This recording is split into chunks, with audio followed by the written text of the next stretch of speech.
Olá, seguidores do canal Filho do Brega. Por aqui Thiago Santos. Hoje a gente tem um vídeo diferente. Estou filmando aqui do carro e eu já estou chegando no local.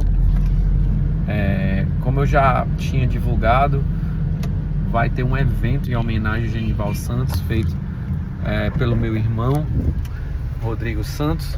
E hoje a gente vai fazer uma mini homenagem lá. Ele vai fazer uma mini homenagem aqui num restaurante aqui, uma casa de shows aqui de Fortaleza, chamado Floresta Bar, né, onde vai ter shows de brega, e dentro desses shows vai ter uma homenagem também a Genival Santos, onde o meu irmão vai fazer uma participação.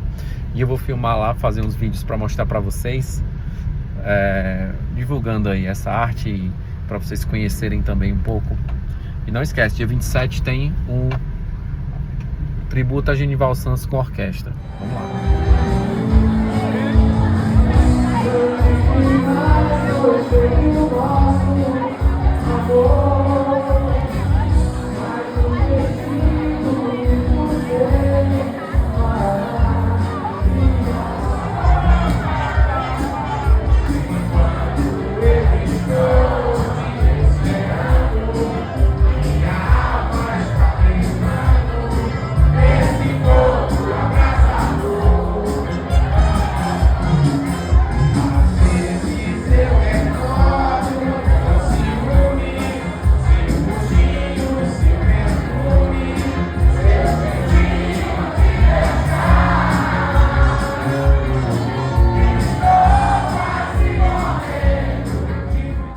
Aí na emoção dessa entrada do show do Rodrigo Santos.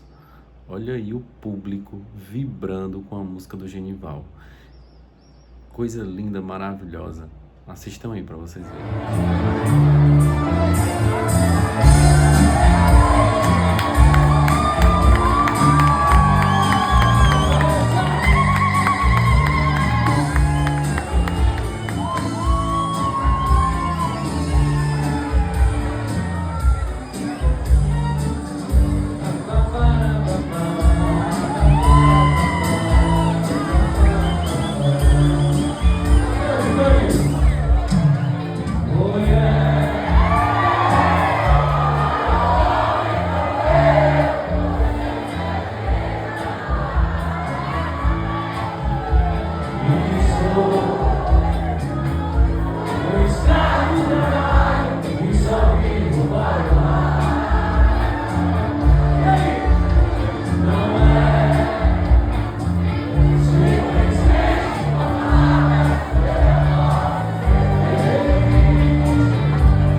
Tenham gostado. Eu gostei demais. Já tô em casa. Foi uma noite bem interessante, bonita. Eu também fiz uma participação, cantei a música Sangue do Meu Sangue lá com ele. Infelizmente não consegui filmar, né, que eu tava cantando, e foi meio de surpresa lá. Eu tava lá embaixo e ele me chamou para cantar. Mas no tributo eu vou cantar essa música com ele, tá bom? Eu espero todos lá. E espero que vocês estejam gostando, porque mais e mais homenagens virão aí desse grande artista Genival Santos. E é isso, gente. O que é que vocês estão achando aí dos vídeos? Eu queria que vocês comentassem mais, que vocês dessem sugestões, né? Para que a gente possa estar postando mais vídeos aqui, tá bom? E vai seguindo a gente aí, que eu vou mostrando essas festas que vão estar rolando aí. Tá rolando muita festa de brega pela cidade também. E é isso. Valeu, até a próxima.